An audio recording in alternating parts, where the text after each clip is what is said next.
"Daddy, can I share my food with that poor little girl?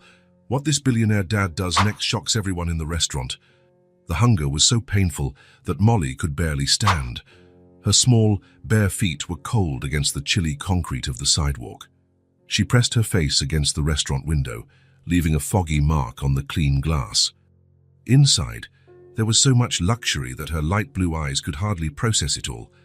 Tables covered with white tablecloths, shiny silverware, steaming plates. And the smell. The smell of food made her stomach ache even more.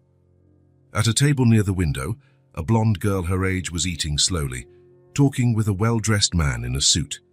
Molly watched every forkful as every movement. She swallowed hard. When was the last time she had eaten something warm? She couldn't remember. The little girl inside the restaurant had golden hair that shone under the light of the chandeliers. Her blue eyes were similar to Molly's, but there was something different in them: joy, safety, things Molly had lost a long time ago. "Daddy, there's a girl looking at us," Ava said, pointing discreetly toward the window.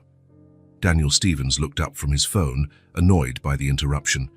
Saturdays were his only free days with Ava, but even so, work never stopped. He owned one of the largest construction companies in the city. Money wasn't the problem, time was. "Diet your lasagna, Ava," he replied automatically, going back to typing on his phone. But Ava couldn't stop looking. There was something about the girl at the window that made her uneasy. When their eyes met through the glass, Ava saw something she couldn't name. Sadness, hunger, loneliness. Molly hesitated, then gave a timid wave. Ava waved back with a wide smile. "So she's hungry, Daddy." Daniel mumbled, without taking his eyes off the screen. The restaurant was full on that sunny Saturday. Wealthy families were having lunch, laughing, celebrating. Waiters hurried from table to table, the noise of conversations mixed with the clinking of silverware against fine china. Ava continued to watch the girl. She was too thin. Her clothes, which must have once been white, were now grey with dirt. But it was her bare feet that caught Ava's attention the most. How could someone walk on the street without shoes? "Daddy, can I share my food with that poor little girl?" The question made Daniel lift his head completely. He looked where Ava was pointing and saw the child pressed against the window. Other customers in the restaurant began to notice and whisper among themselves. Some frowned and clearly annoyed. "Ava, sweetie, she can't come in here," Daniel said, turning back to his phone. "This is a restaurant." "But she's hungry," Ava insisted, with her characteristic stubbornness. "Look how she's staring at the food." Daniel sighed. It was his day off. He didn't want complications, arguments, or awkward situations. He just wanted to have a peaceful lunch with his daughter and go home. "Mommy always said sharing is good," Ava continued. Maria's words echoed in Daniel's mind. His wife had died 2 years ago in a car accident. Since then, he and Ava had been trying to find a new routine, a new way of living. On Saturdays, they always went out for lunch. It was their tradition. "Please, Daddy, just this once." There was something in Ava's voice that Daniel recognized. It was the same determination Maria had when she wanted to help someone, the same blue eyes full of compassion. Daniel looked again at the girl in the window. She was still there, motionless, like a small, fragile statue. Her blue eyes never left Ava's plate. "Please," Ava repeated. Daniel put his phone in his pocket and waved for the waiter. The man approached quickly. "That little girl outside." Daniel hesitated. "My daughter would like to invite her to have lunch with us." The waiter looked at the window, then at the manager behind the counter. Several customers were watching the situation with curiosity. The manager didn't look very happy, but he nodded reluctantly. "Of course, Mr. Stevens. I'll go get her." The waiter went out a side door and returned a few minutes later with the little girl. Up close, she seemed even smaller and more vulnerable. Her blonde hair was messy and dirty. Her clothes were torn in places. But it was the smell that Daniel noticed first, a mix of dirt and fear. Molly stopped at the restaurant entrance, her wide eyes scanning the luxurious environment. She had never been in a place like this. The well-dressed people, the sparkling chandeliers, the delicious smell of food. It all felt like a dream. "Everyone is looking at me," she whispered to the waiter, taking a step back. Indeed, several people were watching with curiosity, and some with clear disapproval. An elderly lady muttered something to her husband, shaking her head negatively. "You can sit with us," Ava said quickly, getting up from her chair and waving. "I'll order food for you." Daniel noticed the murmurs around them. He decided to take action. "Come," he said, standing up and pulling out a chair. His voice was firm and loud enough for the nearby tables to hear. "You are our guest." The stairs shifted away. Molly approached slowly, like a frightened animal. She sat on the edge of the chair, ready to flee at any moment. "And what's your name?" Ava asked, excited. She whispered, without lifting her eyes from the floor. "I'm Ava, and this is my daddy, Daniel." Molly gave a timid nod. Daniel waved for the waiter.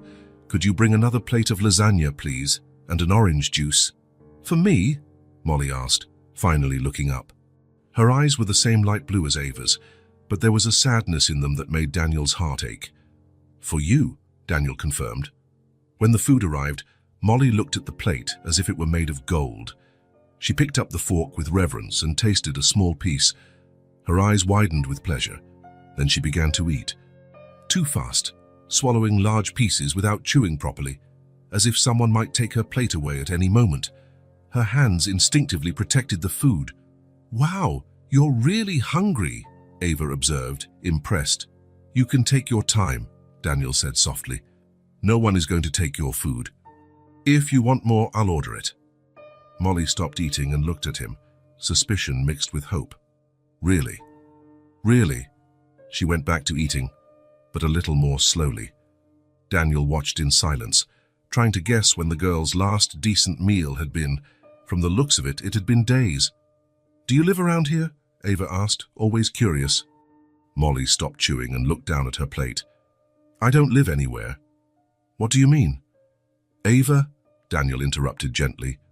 "Let her eat in peace." But Ava remained fascinated by her new acquaintance. "Want to see my drawing?" she asked, picking up a napkin scribbled with colored pencils. "It's our house." Molly looked at the drawing with genuine interest. 2 stick figures in front of a square with a triangle for a roof. "It's pretty," she said quietly. "We have a big yard and a pool," Ava continued. "And my room is pink with unicorns." Molly smiled for the first time since she had entered, a timid but real smile. "How about some dessert?" Daniel asked. "They have ice cream here." Molly's eyes lit up. "Ice cream?" 2 chocolate ice creams," Ava ordered excitedly. When the ice cream arrived, the 2 girls ate together, talking quietly. Ava talked about her school, her favorite cartoons, her dolls.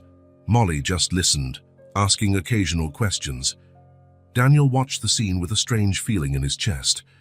It had been a long time since he'd seen Ava so lively and talkative. Since Maria's death, the girl had become quieter, more reserved.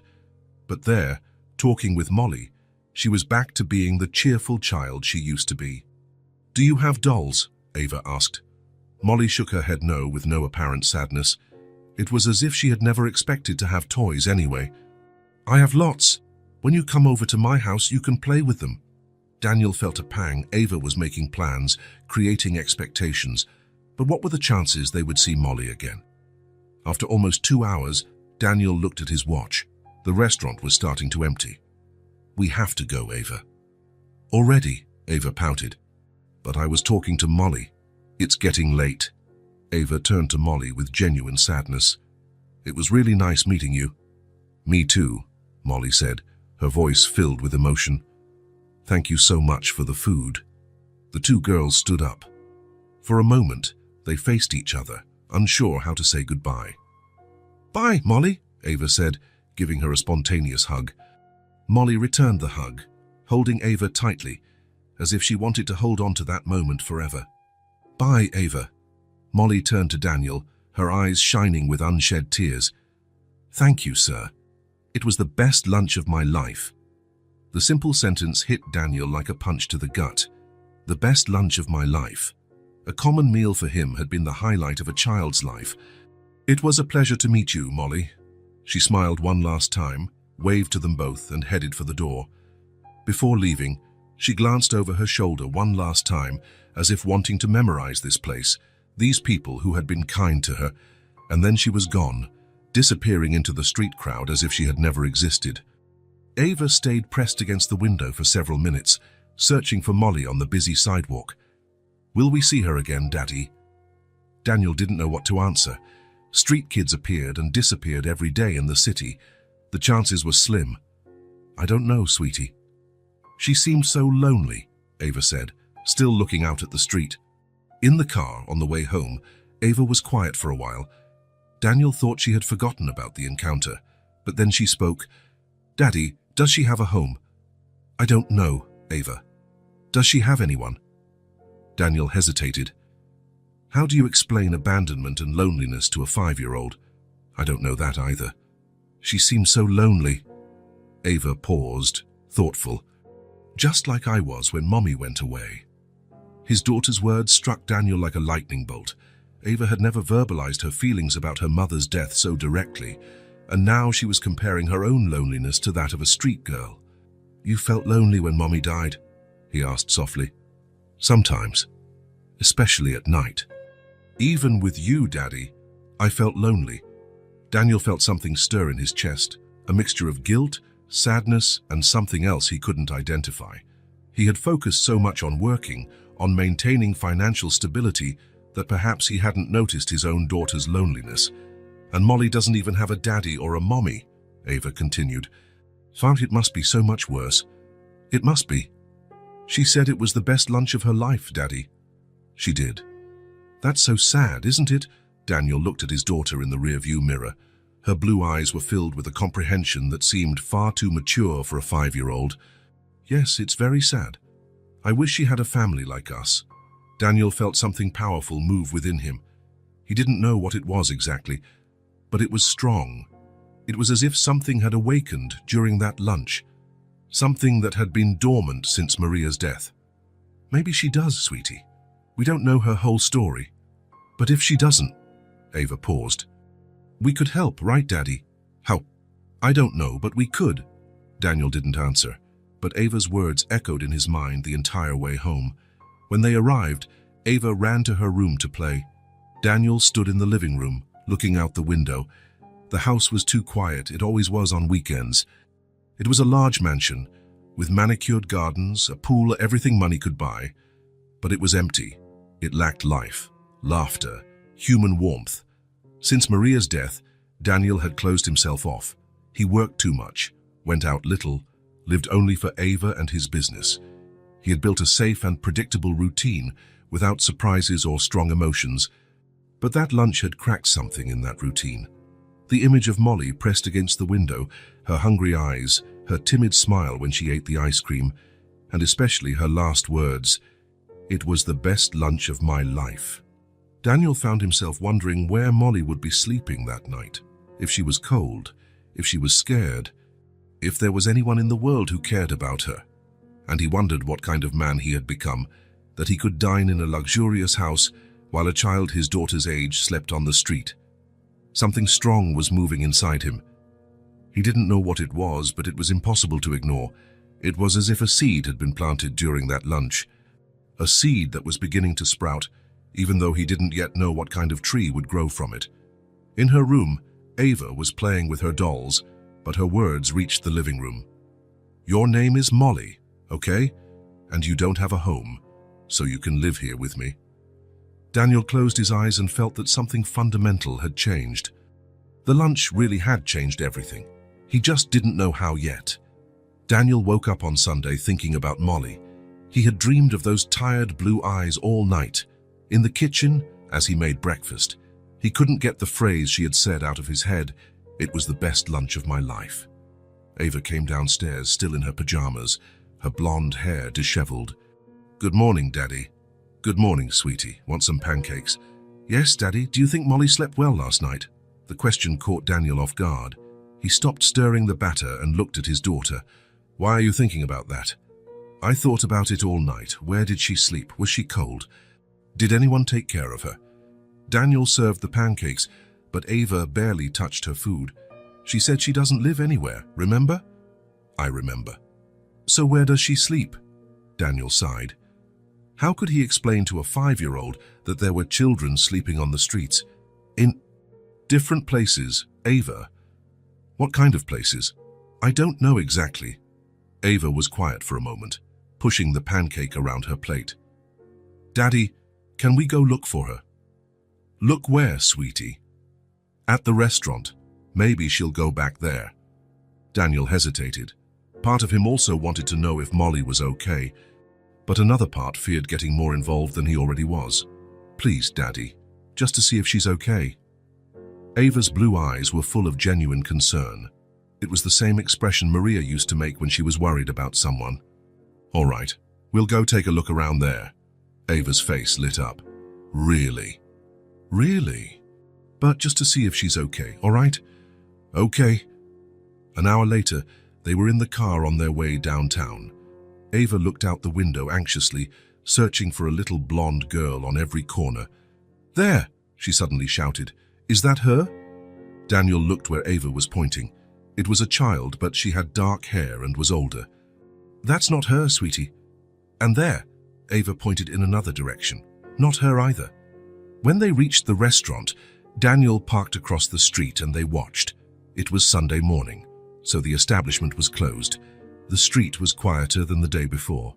She's not here, Ava said, disappointed. Let's walk around the area, Daniel suggested. They got out of the car and started walking. The downtown area was different on weekends. Less traffic, more homeless people visible in corners and parks. Daddy, look at those people, Ava said, pointing to a group of adults sitting under an awning. I see them. Are they homeless too? It looks like it. Why are some people homeless? Daniel didn't know how to answer. How do you explain social inequality, poverty, and neglect to a child? It's complicated, Ava. Sometimes things get hard for some people. They walked for 2 more blocks without finding Molly. Daniel began to think they wouldn't find her. The city was big, and a child alone could be anywhere. Let's look there. Ava pointed to a side alley. No, Ava, let's go back to the car. But what if she's in there? Alleys aren't safe places. Please, just a quick peek. Daniel hesitated. The alley didn't seem dangerous. It was broad daylight, and Ava would only be at ease if they were sure. All right.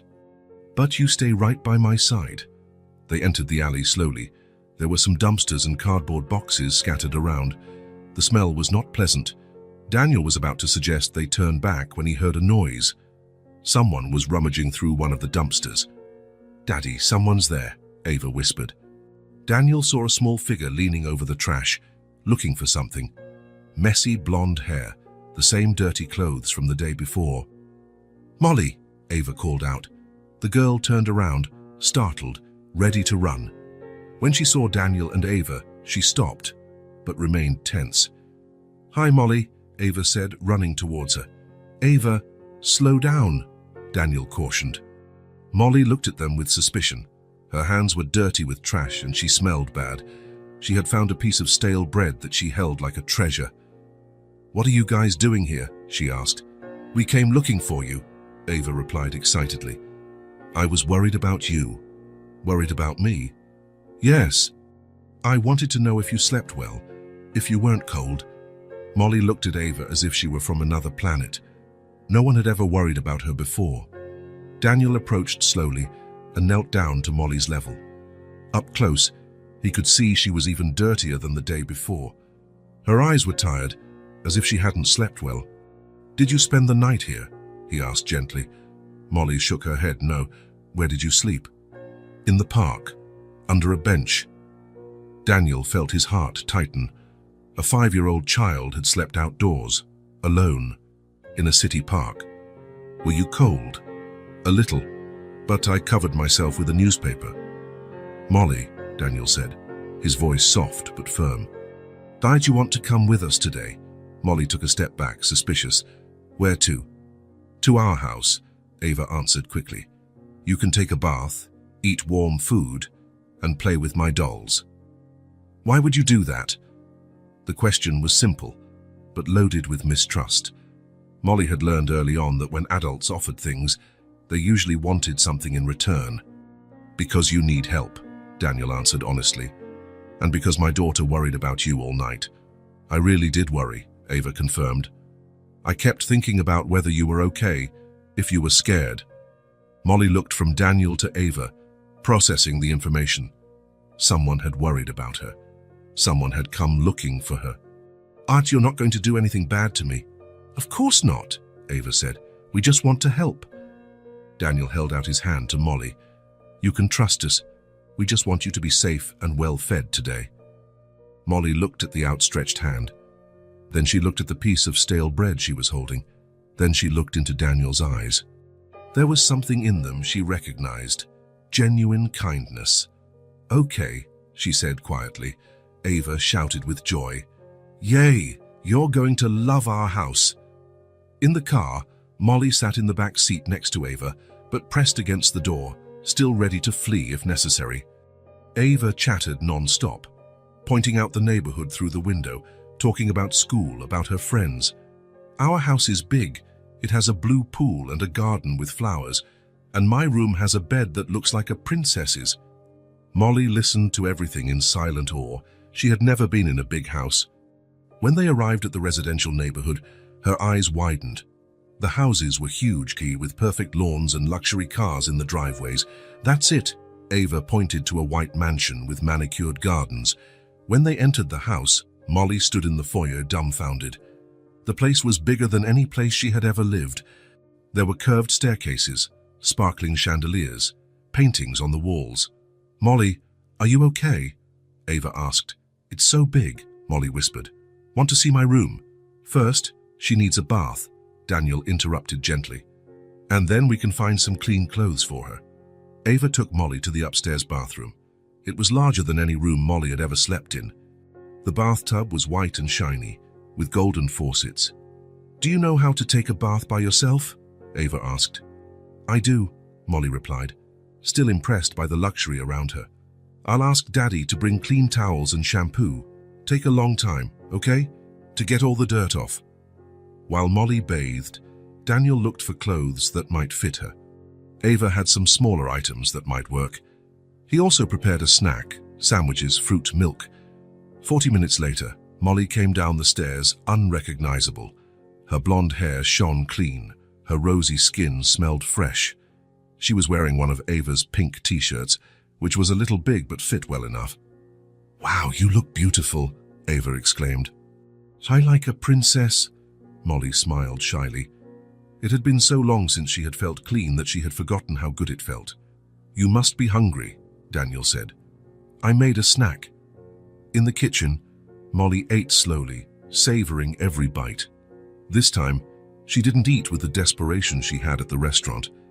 Daniel had said she could eat as much as she wanted, so she allowed herself to relax. Molly, Ava said, sitting next to her. Where did you live before? Molly stopped chewing and looked at her sandwich. With my grandma. And where is she now? She passed away. The words hung heavy in the air. Ava was quiet for a moment. What and your parents? My mom died when I was a baby. I never knew my dad. Daniel, who was washing dishes at the sink, stopped to listen. Molly's story was slowly unfolding. So you lived alone with your grandma? Yeah. We had a little house, but it was ours. She took care of me, told me stories, made food. Molly's voice became nostalgic. Was it a good little house? Ava asked. It was. It wasn't big or pretty like this one, but it was ours. I had my own bed and some stuffed animals my grandma made for me. And what happened? My grandma got sick, very sick. She had to go to the hospital. I stayed at home alone, waiting for her to come back, but she never did. Daniel turned to look at Molly. She told the story with a frightening matter-of-factness, as if it were normal for a 5-year-old to go through that. And after my grandma died, I was alone in the house. I didn't know what to do. There was no food, no money. I didn't know anyone. Then what? Ava asked, absorbed in the story. Some people came to the house. They said I couldn't stay there alone, that the house wasn't mine anymore, that I had to leave. But where were you supposed to go? I didn't know. So I started walking. I left the house and started walking through the city. I slept under a bridge the first night. I was so scared. Daniel closed his eyes, imagining a small child alone under a bridge. Then I found some cardboard boxes behind a store. I made a kind of little house with them. I slept there when it wasn't raining. And when it rained, I got wet, or I tried to find some covered place. Once I slept inside an old abandoned bus. And food. How did you get food? Sometimes I found it in trash cans, pieces of bread, fruit that wasn't too spoiled. One time a lady gave me a cookie. Weren't you scared? I was very scared, especially at night. I would close my eyes and pretend I was in my little bed, with my grandma telling me a story. Molly stopped talking and took a sip of milk. One night it was very cold. Really, really cold. I was in a box, but the wind blew through everything. I thought I was going to freeze to death. Wow, Ava whispered. I shivered all night, crying. I thought, I'm going to die here alone, just like my grandma. But when the sun came up, I was still alive.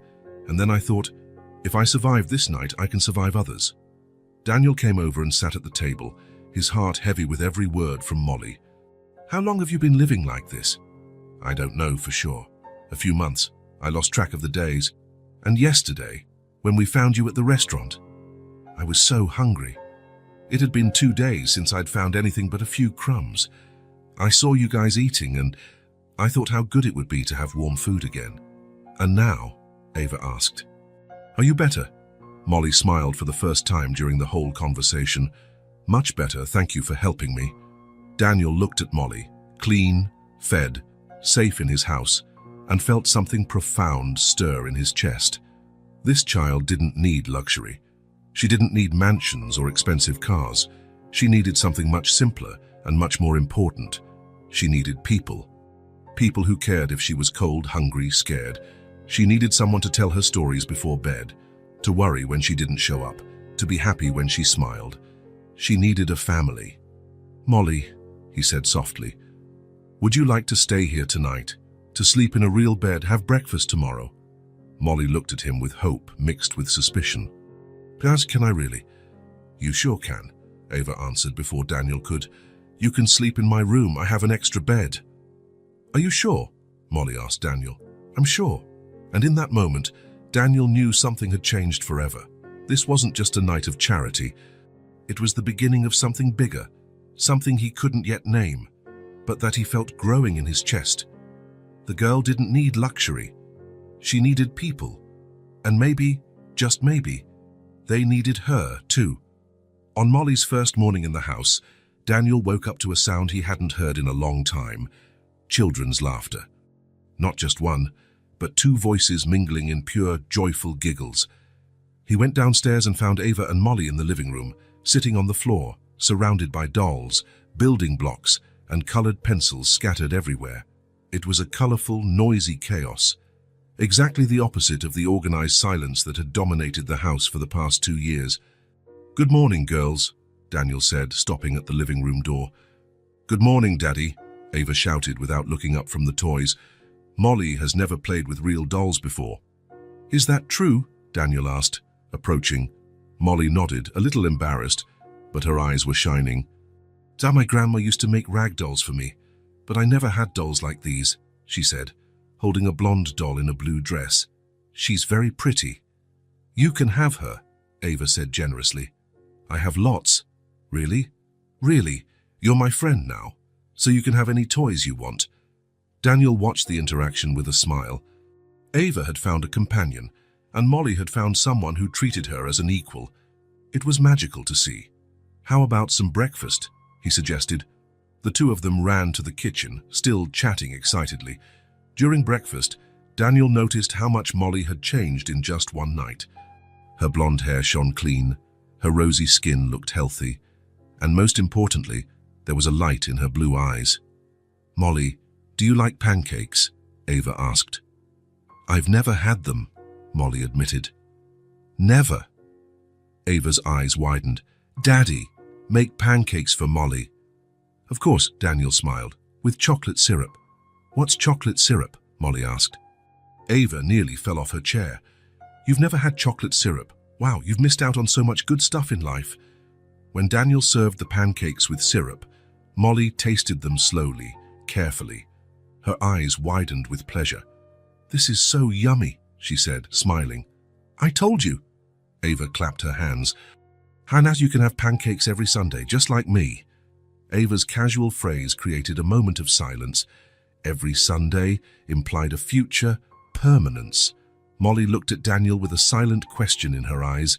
"Eat slowly," Daniel said gently, not directly answering the implicit question. "We have all day." After breakfast, the girls went back to the living room. Daniel tried to work in his office, but the sound of laughter and conversation constantly distracted him. Not in an annoying way. On the contrary, it was as if the house had awakened from a deep sleep. "Let's play family," he heard Ava say. "How do you play that?" "It's easy. You're the older daughter, I'm the younger one, and my big doll is the mommy." "And the daddy?" "Daddy's at work," Ava replied automatically. That's how it was in real life, so that's how it was in the game. Daniel felt a pang of guilt. How many times had Ava played alone while he worked? How many conversations had he missed because he was focused on business? "Say, Molly, in our family you have your own room," Ava continued, "with a princess bed and everything." "Really? Really? And you go to school with me, and we play together every day?" Daniel stopped typing. Ava was building a future for Molly, without even realizing it. In her mind, Molly was already part of the family. "And we'll never be lonely," Ava added quietly. "Because now there are two of us." The sentence hit Daniel like a punch. Ava had felt lonely all these years, even with him around. She needed a companion, someone her own age to share secrets, games, and dreams with. He left his office and found the two girls creating an elaborate city of blocks in the middle of the living room. Ava was explaining where the school, the park, and the ice cream shop would be. Molly listened, fascinated, adding her own ideas. "This will be our house," Ava said, pointing to a set of blocks. "It's big enough for the whole family." "Can I make a garden?" Molly asked. "My grandma always dreamed of having a big garden." "Of course. Let's make the most beautiful garden in the world." Daniel sat in the armchair watching. The two worked together naturally, as if they had been sisters for years. Molly had lost her initial shyness and was now laughing openly, making suggestions, inventing stories for the little figures that inhabited the block city. "And here," Ava said, placing two small figures side by side, "are the two sisters who are never apart." "Sisters," Molly repeated the word carefully. "Yeah, do you want to be my sister?" Molly looked at Ava, her eyes shining. "I've always wanted a sister." "Well, now you have one." The two hugged spontaneously. Daniel felt his eyes well up. It was impossible not to be moved by the purity of that moment. In the afternoon, as the sun streamed through the large living room windows, the girls got out paper and colored pencils. They sat on the floor, on either side of a low table, and began to draw. "What are you going to draw?" Daniel asked. "It's a surprise," Ava said, covering her paper with her hands. "You can't look," Molly added, imitating Ava. They drew in concentrated silence for almost an hour. Occasionally, they would whisper to each other, planning details, choosing colors. Daniel pretended to read a book, but he was actually watching the two of them working together. Molly had quickly learned the codes of friendship with Ava. She shared the pencils without being asked, waited for her turn, and gave her opinion when asked. It was as if she had a natural instinct for getting along, developed from years of taking care of herself. "Done," Ava finally announced. "Can we show you?" Molly asked. "You can," Daniel said, coming closer. The two of them turned the paper towards him. It was a simple drawing, made with childish strokes, but it conveyed a powerful message. Two stick figures, one with yellow hair, Ava, and another with slightly shorter yellow hair, Molly, were holding hands in the center of the paper. Around them were colorful flowers, a smiling sun and fluffy clouds. At the bottom, in crooked but careful letters, was written, "Best friends forever." "It's beautiful," Daniel said, genuinely moved. "Molly wrote it," Ava said proudly. "She writes really well." "My grandma taught me," Molly explained. "She said knowing how to write was important." "Can I put it on the fridge?" Ava asked. "Of course," Daniel replied. The three of them went to the kitchen. Ava put the drawing on the refrigerator with a heart-shaped magnet. The two girls stood back, admiring their work, pleased with the result. "Now everyone who comes here will know we're best friends," Ava said. "Forever," Molly completed. Daniel looked at the drawing on the fridge. It was simple, childish, made with cheap-colored pencils, but it said everything. It spoke of friendship, of belonging, of hope. It spoke of two girls who had found in each other exactly what they needed.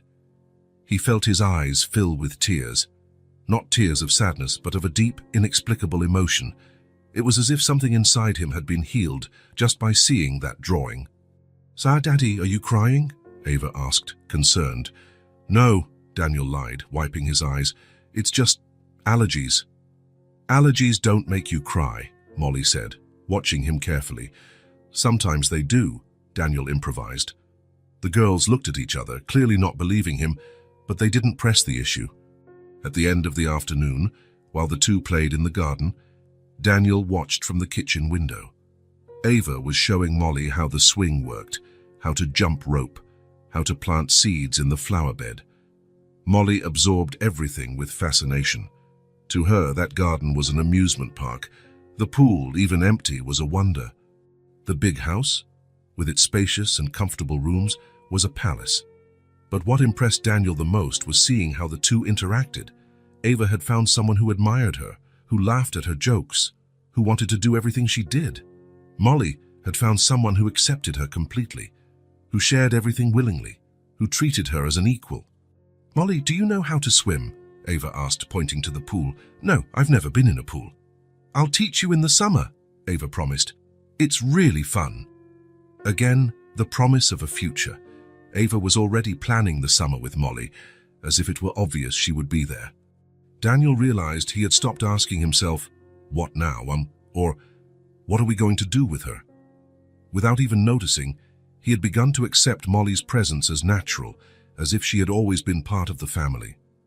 When it got dark, the girls came inside for dinner. Daniel had prepared pasta, nothing too elaborate, but enough. Molly ate slowly, savoring each forkful, still not quite used to the idea that there would always be enough food. "Molly, do you like stories?" Ava asked. "I do.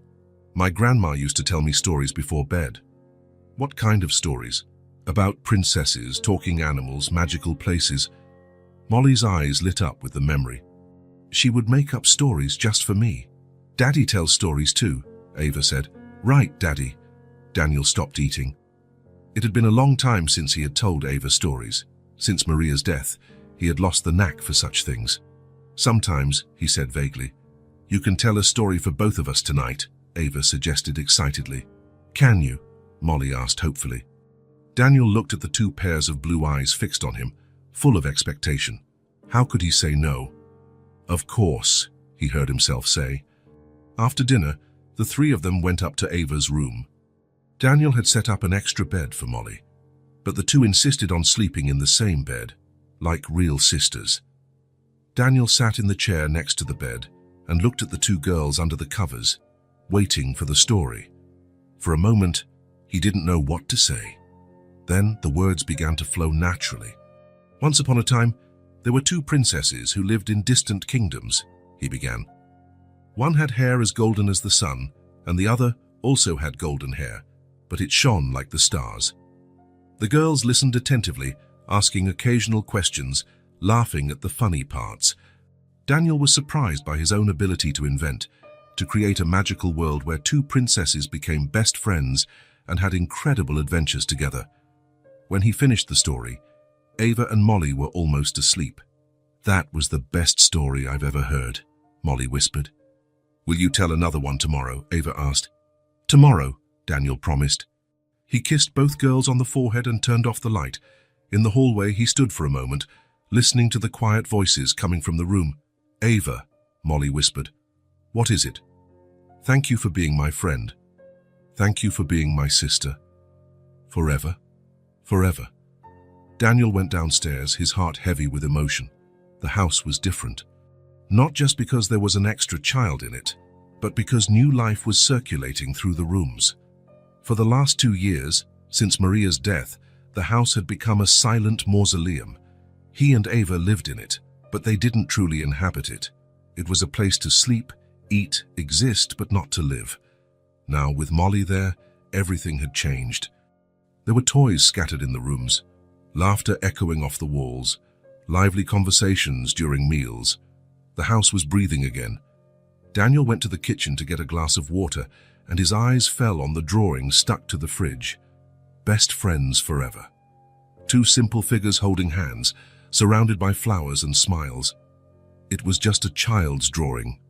Colored pencil on paper, nothing sophisticated or artistically valuable. But for Daniel at that moment, it was the most beautiful thing he had seen in years. It said everything about hope, about new beginnings, about how love can arise in the most unexpected places. It told of two girls who had found in each other exactly what they needed to be happy. And maybe, just maybe, it told of a man who was learning to be a father again, to open his heart to the unexpected, to let life back into his home once more. Daniel smiled, his eyes full of water. It was simple, but it said everything.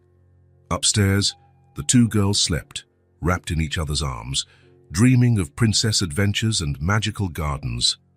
And for the first time in a long time, Daniel Stevens' house didn't just shelter people. It sheltered a family that had been born in the most unlikely way possible, but that now felt as natural as breathing. The house was breathing, and so was Daniel. It was Monday morning, and Daniel should have been at his office 2 hours ago.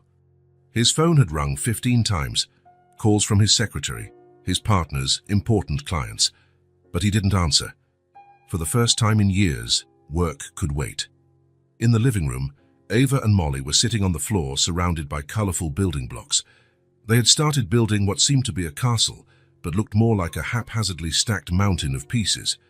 "This isn't working," Ava complained, watching her tower collapse for the third time. "Maybe it needs a stronger base," Molly suggested, trying to help. Daniel watched from the armchair, torn between the desire to help and the habit of just observing. It had always been like that. He provided, bought toys, paid for nannies, but he rarely sat on the floor to actually play. "Daddy," Ava called him, frustrated with another fallen tower. "Do you know how to build a castle?" "I do," Daniel answered automatically. "Then come help." He hesitated. He was in a suit, ready to leave for work. The floor was covered with scattered blocks. It wasn't exactly the environment for a serious businessman. "Come on, Daddy," Ava insisted. "We can't do it by ourselves."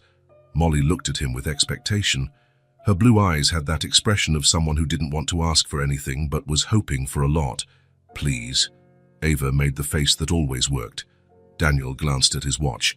Another missed meeting. Another contract that would have to be postponed. But when he looked at the two girls on the floor, surrounded by colorful blocks, something inside him gave in. "All right," he said, taking off his jacket and loosening his tie. "Yay!" Ava shouted. Daniel knelt on the floor, then sat down completely. The rug was soft and warmed by the sun coming through the window. When was the last time he had sat on the floor? "First, we need to make a solid base," he said, starting to arrange the larger blocks, like this. "Wow, you really know how," Molly said, impressed. Daniel smiled.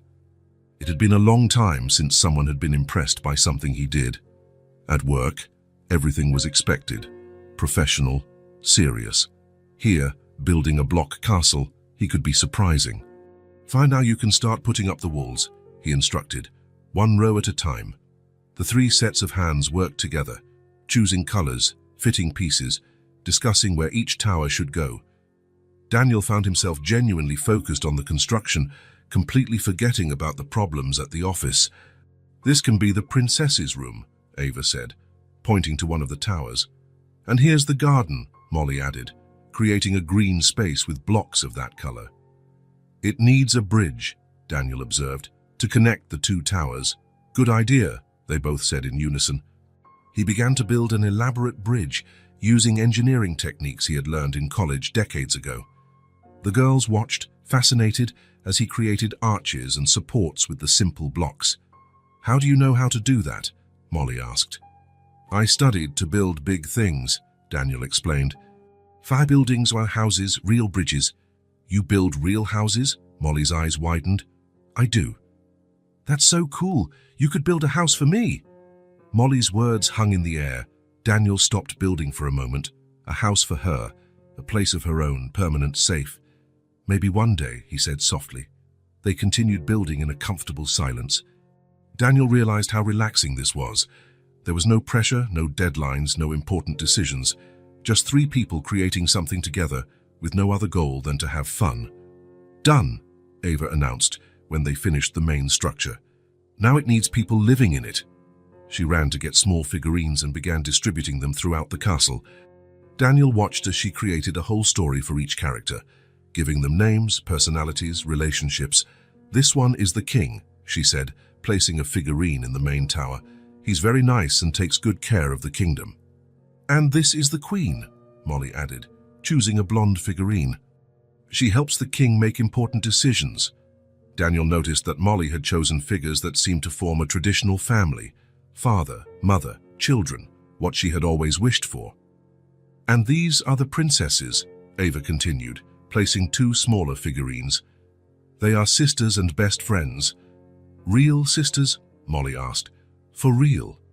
One was born into the family, the other was adopted. But now they're sisters forever. Daniel felt his chest tighten. Ava was unconsciously creating the story she wanted to live. What do the princesses do? He asked, joining the game. They have adventures, Ava answered excitedly. So they save animals, help the people of the kingdom discover treasures. And they study hard to be smart, Molly added. And they're never lonely, because they always have each other, Ava completed. Daniel picked up the king figurine and spoke in a deep, solemn voice. My dear princesses, you are the most precious treasure in the kingdom. The girls laughed out loud. Do it again, Daddy, Ava begged. Do different voices. Daniel picked up the queen figurine and switched to a higher-pitched voice. Princesses, shall we have tea in the garden? Let's go, responded the princess figurines, with Daniel imitating children's voices. For almost an hour, the three of them created elaborate dialogues between the characters. Daniel surprised himself with his own creativity, inventing adventures, conflicts, and solutions. The girls laughed at his impressions and suggested new directions for the stories. During one of the adventures, Molly was moving her princess when her hand brushed against Daniel's. Instinctively, she pulled away, as she always did when she accidentally touched an adult. But Daniel didn't move his hand. He stayed there, quiet, letting her decide what to do. Molly looked at him, surprised. Then, slowly, she placed her small hand on top of his. Daniel gently closed his fingers around the small, warm hand. It was a simple, innocent touch, but loaded with meaning. It was trust. It was acceptance. It was the beginning of a bond he couldn't yet name. Your hands are big, Molly said quietly. And yours are small, Daniel replied, smiling. My grandma used to say that big hands are for protecting small hands. Your grandma was a wise woman. Ava watched the scene and, without a word, placed her hand on top of both of theirs. The three of them stayed like that for a moment, connected by a simple but profound touch. Now we're a real family, Ava said naturally. Daniel felt something stir in his chest. There, sitting on the living room floor, in a wrinkled suit and loose tie, holding the hands of two little girls. He wasn't the businessman Daniel Stevens. He wasn't the CEO of a construction company. He wasn't the widower who was afraid to get attached again. He was just a father, the father of a girl he'd always had, and the father of another who had arrived unexpectedly, but now felt as natural to have there as breathing. Should we keep playing? Molly asked. Let's, Daniel replied, not letting go of her hand. They continued creating adventures for the figurines, but now there was something different in the air. A new, stronger connection. Daniel allowed himself to be silly, to make funny voices, to invent absurd situations that made the girls roar with laughter. When the phone rang for the 20th time, Daniel looked at the screen and simply turned the device off. Size, aren't you going to answer? Ava asked, surprised. Not today, Daniel said. Today I'm playing with my girls. Molly smiled upon hearing my girls. For the first time in her life, someone included her that way, as if she truly belonged somewhere. We can build a whole city, she suggested excitedly. Great idea, Daniel agreed. But first, how about a snack? Building cities makes you hungry. In the kitchen, Daniel made sandwiches for the three of them. Ava chatted about the next block construction projects, while Molly ate in silence, but with a constant smile on her face. "Daddy," Ava said suddenly, "you're different today." "Different how?" "More like a dad," Daniel laughed. "I've always been your dad, Ava." "I know, but today you're being a real dad, playing, making voices, holding our hand." Daniel looked at the two girls. Ava was right. He was being a real dad, not just a provider, protector, or guardian. He was being present, involved, connected. "Did you like the playful dad?" he asked. "We did," they both answered together. "Then you'll be seeing more of him," Daniel promised. And as they returned to the living room to continue building imaginary worlds with colorful blocks, Daniel knew that something fundamental had changed in him too. He had rediscovered not only how to be a father, but how to be happy being one. There, sitting on the floor, away from suits and meetings, he had found something he had lost long ago, the simple joy of being present in the lives of those he loved. He wasn't a businessman, he was a father, and for the first time in years, that was more than enough. It was almost bedtime when Molly remembered something important. She was sitting on Ava's bed, wearing borrowed pajamas that were a little too big, her hair still damp from her bath. "I forgot to show you something," she said quietly. "What is it?" Ava asked, curious. Molly got up and went to the small, tattered backpack that Daniel had brought from the makeshift shelter where they found her. It was practically all she owned in the world. She carefully rummaged through the few clothes and took out something small and rectangular. "It's a picture of my grandma," she said, returning to the bed. Daniel, who was arranging the blankets, came closer. Molly was holding an old photograph, slightly yellowed and with worn edges from being handled so much. In the image, a woman with grey hair smiled at the camera.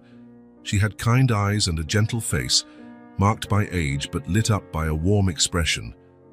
"She's pretty," Ava said. "She seems really nice."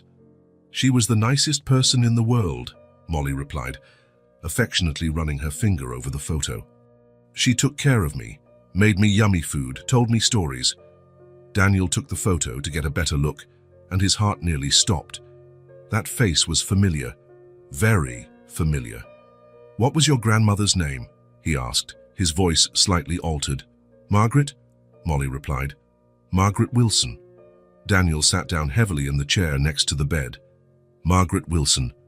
How had he not made the connection before? But of course, Molly had never mentioned her grandmother's full last name. "Daddy, are you okay?"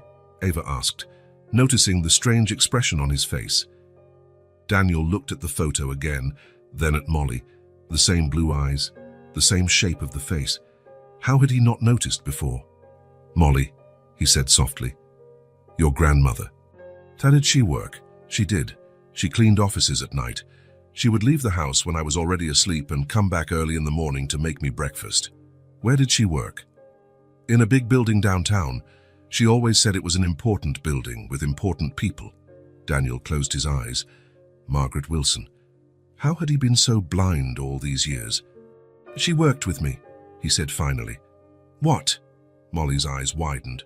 "Your grandmother worked at my company for many years. She was in charge of cleaning the building." Molly looked at him in disbelief. "You knew my grandma?" "I did," Daniel confirmed, his voice thick with emotion. "She was an honorable woman. The most honorable I have ever known." The memory came back in full force. Margaret Wilson, always punctual, always smiling, always respectful. She arrived every day at 9 at night and worked until 5 in the morning, cleaning every corner of the building to perfection. Daniel remembered how she always greeted everyone politely, how she never complained about extra hours, how she treated her work with dignity, even if it was just cleaning to others. "She always talked about a little granddaughter," Daniel continued, the memories crystallizing. "She said she was the light of her life. She talked about me." "She did, with great pride. She told me how smart you were, how you loved to learn, how pretty and polite you were." Molly smiled and her eyes shining. "She liked you a lot too," she said. "She always talked about how the people in the office were elegant and important." Daniel felt a pang of guilt. Elegant and important. To Margaret, they were superior, distant, unattainable people. She saw them from below, always from below. One time, Molly continued, she came home very happy because an important man had said thank you to her. She told that story for weeks. Daniel's heart ached. A simple thank you had been a source of joy for Margaret for weeks. How had he been so negligent with the people who worked for him? "Do you remember that man?" he asked, though he already knew the answer. "I do." She said he was the owner of everything, but that he was polite, unlike the other bosses. Daniel remembered the day. He had stayed late at the office, working on an important proposal. Margaret was cleaning the next room when he left. She had held the door for him, smiling shyly. He had said, "Thank you, Margaret," without a second thought. For him, it had been an automatic, insignificant gesture. For her, it had been recognition, humanity, proof that he knew her name and respected her as a person. "She got sick at the end," Molly said sadly. "She couldn't work anymore. She stayed home, getting weaker and weaker. I remember when she stopped showing up," Daniel said. "I asked the supervisor, but he just said she had resigned for personal reasons. She didn't want anyone to know she was sick. She was afraid of being a bother." Daniel closed his eyes, feeling the weight of his guilt. Margaret had worked for him for years, always faithful, always dedicated. And when she needed it most, when she was sick and taking care of a young granddaughter alone, he hadn't even bothered to find out what was happening. "She died alone in the hospital," Molly continued. "I wanted to stay with her, but they said kids weren't allowed. She sent me a message saying she loved me and that I was a very special girl. And after that, I was alone in the house. I didn't know what to do. I didn't know anyone to ask for help." Daniel looked at Molly, the granddaughter of the most dignified woman he had ever known, a child who had suffered so much because of his own negligence. "Molly," he said, his voice choked with emotion. "I'm so sorry, so very sorry." "Why?" "Because I should have taken better care of your grandmother. I should have asked about her when she stopped working. I should have found out she was sick, that you were alone." "But you didn't know," Molly said simply. "I should have known. It was my responsibility to know." Ava listened to everything in silence, trying to understand the complexity of the situation. Her father knew Molly's grandmother. They had been connected for much longer than they had imagined. "Your grandmother talked about you a lot," Daniel continued. "She said you were her reason for living, that she worked so hard to give you a good life. And she did," Molly said, smiling through her tears. "She taught me to read, to write, to be polite. She told me beautiful stories. She made me feel loved. She loved you very much. And I loved her." Daniel looked at the photo in Molly's hands, Margaret Wilson, with her gentle smile and kind eyes. The woman who cleaned his office every night and who was single-handedly raising a granddaughter. The woman he had seen hundreds of times but never truly seen. "It's strange," he said, "how life works." "What do you mean?" "The granddaughter of the most dignified woman I ever knew is now here, in my house, being cared for by me." "Do you think my grandma made this happen?" Molly asked. Daniel looked at her, the same blue eyes as Margaret, the same quiet dignity, the same ability to find light even in darkness. "I think so," he answered honestly. "I think your grandmother is watching over you from heaven and sent you to find me. Maybe. Or maybe it's life's way of giving me a second chance." A second chance for what? Daniel hesitated. How could he explain to a child that he had been negligent, that he had failed to care for the people who depended on him? "Time to do the right things," he said finally. Molly smiled and handed him the photo. "Do you want to keep it tonight, to remember my grandma?" Daniel took the photo carefully, as if it were the most precious object in the world. "Thank you, Molly. I'll take good care of it." "I know you will." Ava finally spoke. "So Molly was always kind of part of our family, because of her grandma?" "In a way, yes," Daniel replied. "That's so cool. It's like it was destiny." Daniel looked again at Margaret's photo, then at Molly. It was as if life was giving back what he had once ignored. Margaret had worked for him for years, always invisible, always neglected. Now her granddaughter was here, needing the very care he had failed to give her grandmother. It was a second chance, an opportunity to make right what he had done wrong, to honor the memory of a good woman by caring for what she loved most in the world. "Molly," he said softly, "your grandmother would be very proud to see how brave and strong you are." "You think so?" "I'm sure of it." And in that moment, Daniel knew there were no more doubts. Molly wasn't just a child they had helped. She was part of a larger story, a connection that went back much further. It was as if Margaret was asking, through time and space, for him to take care of what she loved most. And he would, forever. Daniel woke up in the dark, a few minutes before his alarm went off. It was Thursday morning, and Molly had been at the house for almost a week that had changed everything, not just the household routine, but something fundamental within him. The silence of the early morning enveloped him as he got up slowly. This was his morning routine, a few minutes alone in the kitchen, making coffee, organizing his thoughts for the day. But this time, something pulled him upstairs. He went up the stairs silently, as he did every morning to check if Ava was okay. But now there were two girls to look after. Two daughters, he caught himself thinking, and the word didn't sound strange in his mind. Ava's bedroom door was ajar, as always. Daniel peeked through the crack and felt something deep stir in his chest. Ava and Molly were sleeping, wrapped in each other's arms in the same bed. Their blonde hair spread across the pillow like rays of sunshine. Ava's arms protectively, instinctively enveloped Molly, an older sister looking after the younger one even in sleep. Molly had an expression of absolute peace on her face, something Daniel had never seen during that first week. It was the face of a child who finally felt safe, protected, loved. They breathed in the same rhythm, calm, trusting. Two sisters who found each other in the most unexpected way, and who now couldn't imagine life without one another. Daniel stood there for several minutes, just watching, feeling something grow in his chest. It was more than affection, more than responsibility. It was pure and simple fatherly love. Molly was no longer the girl they had helped. She was his daughter, in everything but on paper. He went downstairs with that image etched in his memory. In the kitchen, he made coffee with automatic movements, but his mind was completely focused on what he had just seen.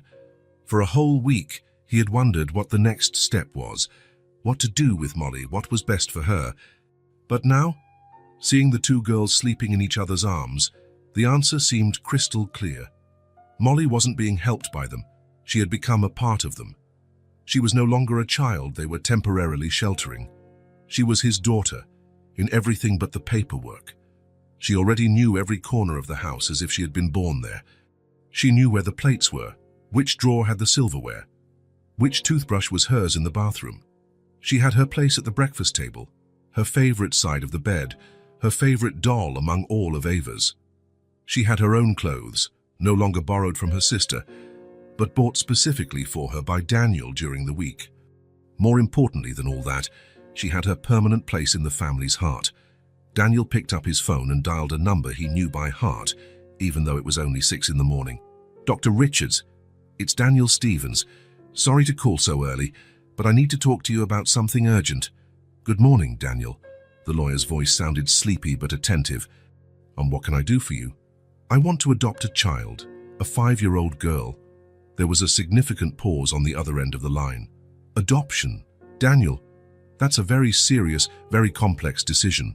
Have you already gone through the necessary procedures, social services, psychological evaluations, registration with the proper agencies?" "She's been with me for a week. It's a special situation." Daniel told the whole story in detail, how he found Molly rummaging through the trash, how she had come to his house, how she had adapted perfectly to the family, how he discovered she was Margaret Wilson's granddaughter. "I understand the situation," Dr. Richards said after listening carefully. "It is indeed special." "Well, there is a specific procedure for cases like this. First, we need to immediately regularize the child's situation with social services. Then, we start the adoption process itself." "How long does the whole process take?" "It depends on several factors: bureaucracy, evaluations, reports, usually between 6 months and a year. But considering the child is already perfectly adapted to the home, that you have more than proven financial means and emotional stability, it could be significantly faster. What exactly do I need to do? Come to my office this morning, as early as possible. We'll file all the papers immediately. Every day counts in these processes. And is there any risk of her being taken from me during the process? Minimal. The fact that she is well cared for and clearly happy counts a lot in your favor. But we will make everything official quickly to avoid any problems. Daniel hung up the phone feeling a mix of anxiety and absolute determination. It was the right decision. He knew it with every fiber of his being. 3 hours later, he was sitting in the lawyer's office, signing a mountain of papers and answering detailed questions about his financial, emotional, and family situation. The process was complex, full of bureaucracy and legal requirements that seemed endless. "Is there any real possibility of a challenge?" he asked, worried. "Oh, well, theoretically any close relative of the child could claim custody, but from what you've told me in detail, she has absolutely no one. She really doesn't. Her maternal grandmother was the only family she knew, and she has passed away. There is no known father. Then there shouldn't be any significant problems. I will need you to bring Molly here in a few days for a formal interview with a social worker. It's a mandatory standard procedure. Will she be scared by that? Not necessarily, if it's well explained in advance. It's important that she understands that you want to make official something that already exists perfectly in practice." And after that interview? Psychological evaluation of everyone involved, a home inspection, technical reports, but nothing that should cause problems in your case. Daniel returned home with a folder full of documents and a heart heavy with responsibility, but also with hope. He was officially applying to be Molly's legal father. In a few months, if all went well, she would legally be his daughter. When he arrived, he found the two girls in the living room sitting on the floor drawing with total concentration. It was incredible how Molly had completely adapted to the house routine in just 1 week. She naturally woke up at the same time as Ava, had breakfast excitedly with the family, played while Daniel worked from his home office, and participated in all activities as if she had always been a part of them. "Hi, Daddy," Ava greeted him cheerfully without looking up from the drawing she was creating. "Hi, girls. What are you doing there?" "We're drawing our family," Ava replied with enthusiasm. "It's for a school project." Daniel came closer, curious to see better. On the paper, 4 stick figures were carefully drawn, holding hands in front of a colorful house. A tall man in a suit, 2 small blonde girls, and a taller female figure in a dress. "Who is this figure here?" Daniel asked gently, pointing to the 4th character. "That's Mommy," Ava replied with absolute naturalness. "My mommy who's in heaven watching over us and the new mom Molly will have when you get married again." Ava said, "Every complete family needs a mom," Molly explained, looking at Daniel seriously. So she drew both moms, the one that existed and the one that might exist. Daniel felt his eyes well up instantly. Ava had found a touching way to include both Maria's memory and the possibility of a different future for Molly. "It's a very beautiful and very smart drawing," he managed to say. "Can I put it on the fridge with the other one?" Molly asked hopefully. "Of course you can." As she went to the kitchen, Daniel sat on the floor next to Ava, amidst the scattered colored pencils. "Honey, can I talk to you about something very important?" "Of course, Daddy." "You always can," she replied, dropping the red pencil. "How would you feel if Molly became your real sister? Officially, legally?" Ava's eyes lit up like stars. "Like forever and ever, with papers and everything. Forever, with papers and everything. Are you going to officially adopt her?" Daniel was surprised by Ava's detailed knowledge of the subject. "How do you know so much about adoption?" "At school, there's a girl in my class who was adopted when she was a baby. She always tells everyone how cool it is to have a family that chose her specially. She says it's even more special than normal families." "And you would really like it if I adopted Molly?" "Very, very, very much," Ava practically shouted with excitement. "That way she'll never be alone in the whole world again, and I'll never be without a real sister again. Are you absolutely sure? It would be a very big change for all of us, forever." "Daddy," Ava said with a seriousness that surprised Daniel. "She's already my sister in my heart. All that's missing is the official paper saying so to everyone." The simplicity and depth of Ava's answer touched Daniel more than any elaborate argument could. To her, Molly was already a complete part of the family. The rest was just bureaucratic formality. Molly came back from the kitchen and sat next to them on the rug, immediately sensing that something important was happening. "What were you guys talking about?" she asked with curiosity. Daniel took a deep breath, feeling the weight of the moment. It was time to have the most important conversation of his life. "Molly, do you know exactly what adoption is?" "I do. It's when a new family chooses a special child to be their daughter forever." "That's right. And how would you honestly feel if I wanted to adopt you?" Molly became completely still, like a statue. Her blue eyes widened enormously, and she looked from Daniel to Ava, then back to Daniel, processing the words. "Adopt me? For real?" "Yes. To make you officially, legally, my daughter and Ava's real sister." "But why would you do that?" "Because you're already part of our family, Molly. You already live here. You already have your special place at the table. You already sleep in the room with your sister. You're already part of all our conversations and games. The only thing missing is making it official on paper. Does that mean I'll have a real dad?" The question came out in a whisper, filled with all the hope an orphaned child could carry in her heart. Daniel knelt in front of her and held her two small, warm hands in his. "That means you already do." Molly looked at him for a long moment that felt like an eternity, fully processing the words she had just heard. Then, large tears began to stream silently down her face. "Size, for real, really? For real, really? And I get to stay here forever until I'm all grown up. Forever, until you're grown up, and after that too. And I'll have the same last name as both of you. You will. Molly Stevens.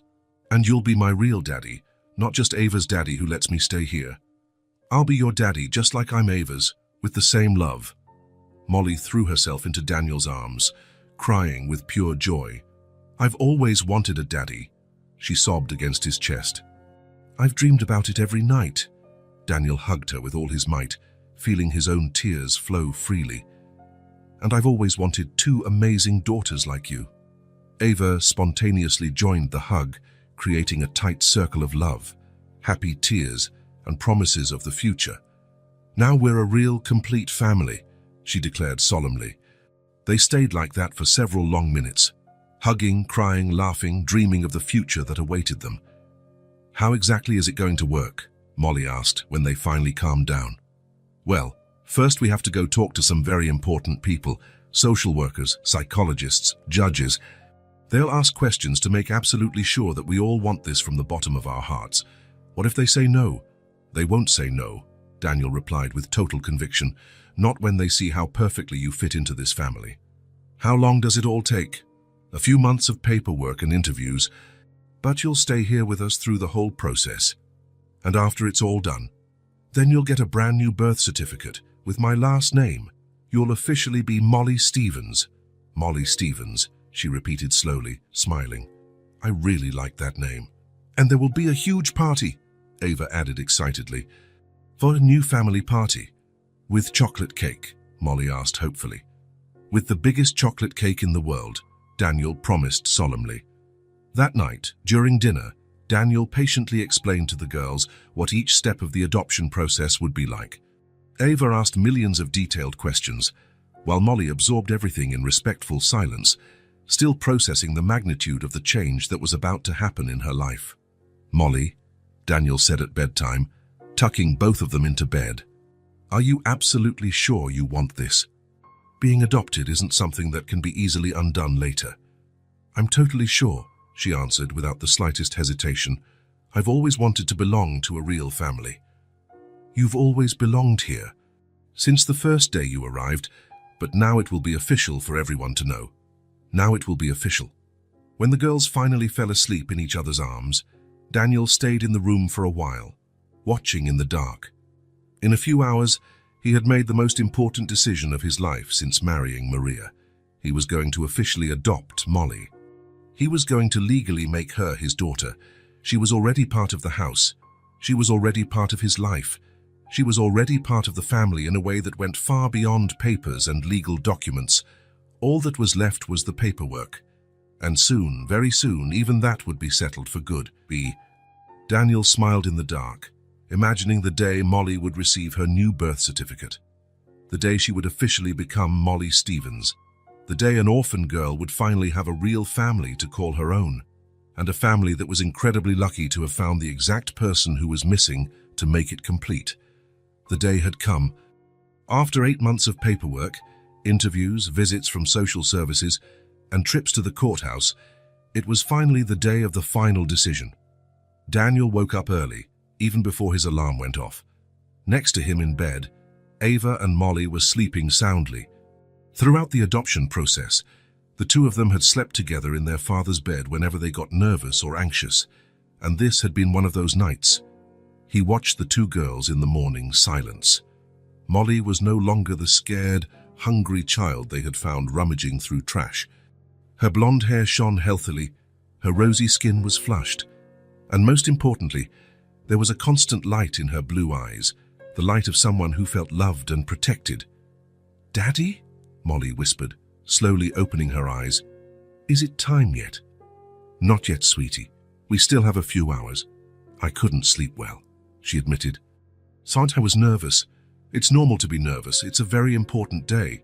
What if something goes wrong?" Daniel sat up in bed and stroked her hair. "Nothing will go wrong, Molly. Nothing."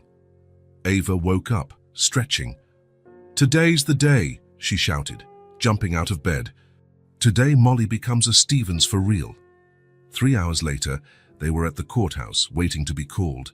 Molly wore her prettiest dress, light blue like her eyes, and held a folder with all the drawings she had made during the months of waiting. Daniel was in a formal suit, but inside his heart was racing. "The Stevens family," an employee called out. "That's us," Ava answered excitedly. In the judge's chambers, everything was simpler than Daniel had imagined. The judge, a man with grey hair and kind eyes, asked Molly a few final questions. "Are you sure you want to be adopted by Mr. Daniel Stevens?" "I am, Your Honor. And you understand that this means he will be your father forever?" "I understand. And I really want that." "Why?" "Because he takes care of me, protects me, tells me stories, and—" She hesitated, then continued in a firm voice, "and because I feel in my heart that he is my real father." The judge smiled. "Very well. I hereby declare the adoption officially finalized. Molly Wilson is now Molly Stevens." Ava shouted with joy. Daniel felt his eyes fill with tears. Molly stood still for a moment, as if she couldn't believe it. "Is it done?" she asked. "Am I a Stevens now?" "You're a Stevens now," the judge confirmed, handing her a new certificate. "Congratulations, Stevens family." On the way back home, Ava couldn't stop talking. "Now we're real sisters," she shouted. "Fight with the same last name and everything." Molly held the certificate as if it were made of gold, reading and rereading her new name, Molly Stevens. "Daddy," she said quietly. "Can I call you Daddy now?" "You always could, sweetie, but now it's official." "Daddy," she repeated, smiling. "My daddy." At home, Daniel had prepared a small surprise. In the living room, there was a simple chocolate cake with colorful candles and a banner that read, "Welcome to the family, Molly Stevens." "How beautiful!" Molly exclaimed, clapping her hands. "Now you can make a new drawing," Ava suggested, "to celebrate." "Good idea, let's do it together." The two ran to get paper and colored pencils. Daniel watched them, smiling. It was incredible how they had become true sisters in every sense of the word.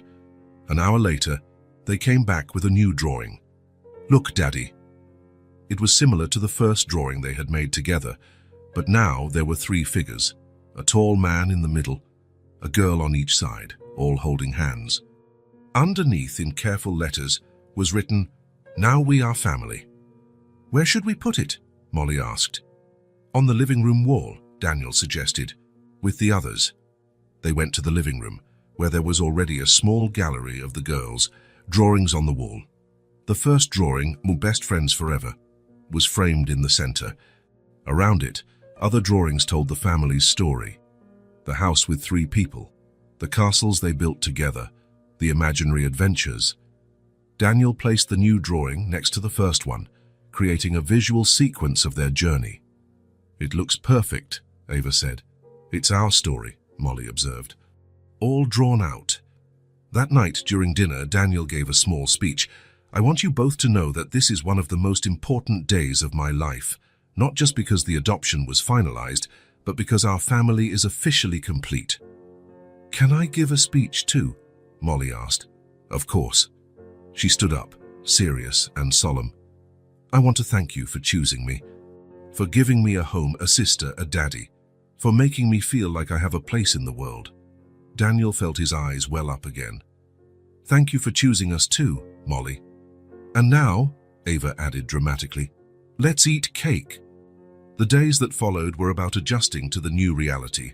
Molly practiced signing her new name, Molly Stevens. Ava introduced her to everyone as my real sister. Daniel took care of the final bureaucratic details of the adoption, but it was on a Saturday afternoon, 2 weeks later, that the moment Daniel would never forget happened. He was in the living room, reading some work documents, when he felt a presence beside him. Molly was there, just watching him. "What is it, sweetie? Can I sit with you?" "Of course." She settled on the sofa next to him, sitting quietly for a moment. Daniel noticed there was something different in her eyes, a deep emotion, as if she were gathering the courage to say something important. "Daddy," she began quietly. "Yes, love. You know." She hesitated, then continued with a voice full of emotion. "I've always wanted a dad." Daniel put down the papers and looked at her. "Always. Always. Since I was tiny. I would see other kids with their daddies, and I would imagine what it would be like to have one. What it would be like to have someone to protect me, to tell me stories, to make me feel safe. And how did you imagine it would be? I dreamed that my dad would be kind, that he would take care of me, that he would make me laugh, that he would teach me important things in life." Daniel felt something stir deep in his chest. "Tyson, now?" Molly moved closer and rested her head gently on his chest, like a little bird seeking shelter. "Now I have one." The words were simple, but so full of meaning that Daniel felt as if his heart would burst with emotion. He hugged her with all his might, feeling his own tears stream down. "Thank you," he whispered. "Thank you for letting me be your dad. Thank you for wanting to be." They stayed like that for a long time, embraced on the living room sofa, father and daughter finally united not just by legal papers, but by a love that had grown naturally, day after day. When they finally separated, Daniel looked around the room. On the wall, the small gallery of drawings told their whole story. It started with "Best Friends Forever," moved through drawings of castles and adventures, and ended with "Now we are family." There was no luxury in those drawings, no exaggeration or sophistication. They were just childish scribbles made with cheap-colored pencils. But they told the most beautiful story Daniel knew, the story of how 3 lonely people had found each other and formed a family. "Daddy," Molly said, following his gaze, "do you think my grandma can see us from heaven?" "I think so." "Do you think she's happy?" Daniel thought of Margaret Wilson, the dignified woman who had raised Molly with so much love. He thought of how proud she would be to see her granddaughter now, loved, protected, part of a real family. "I think she's very happy," he replied, "and very proud of you. And of our family." "And of our family." Ava appeared in the room just then, coming back from playing in the garden. "What are you talking about?" "About our family," Molly answered. "Our family is the best in the world," Ava declared, throwing herself on the sofa between them. Daniel looked at the 2 girls, one on each side of him. Ava, his biological daughter, who had found in her adopted sister the companion she always wanted. Molly, his daughter of the heart, who had brought a new joy and a different perspective on what truly mattered in life into the house. "It is," he agreed, "the best in the world." That night, when he went to put the girls to bed, Daniel stopped once more at the bedroom door. Ava and Molly were talking quietly in bed, planning the next day's games. "Molly," Ava said, "do you remember when you were just my friend?" "I remember. It feels like a long time ago. Now you're my sister forever. Forever. Even when we get old. Even when we get old and have kids, and our kids will be cousins. They will, and we'll tell them how we met." Daniel smiled in the dark. The two were already planning the future, decades ahead, always including each other. Later, alone in the living room, he looked again at the drawings on the wall. It was a simple gallery, without expensive frames or sophisticated arrangements, but it told a story of pure love, of a family born from the heart, of how the best things in life don't cost money. The first drawing, two girls holding hands, had been the beginning of everything. The last three figures embracing was the perfect conclusion. Between them, all the other drawings showed the journey. Games, adventures, moments of discovery and growth. It was the visual documentation of how a friendship had turned into sisterly love, and how a lonely man had rediscovered the joy of being a father. Daniel took out his phone and took a picture of the entire wall. He wanted to save that moment, that story told in children's drawings, because there, in those simple scribbles, was the proof that the most beautiful families aren't born. They are built, day after day, drawing after drawing, hug after hug. No luxury, no exaggeration, just love. And love, Daniel had learned, was more than enough to build a perfect family. If this story touched your heart, subscribe to the channel and turn on notifications so you don't miss the next ones. Leave a like because it helps this story get recommended to more people. See you in the next story.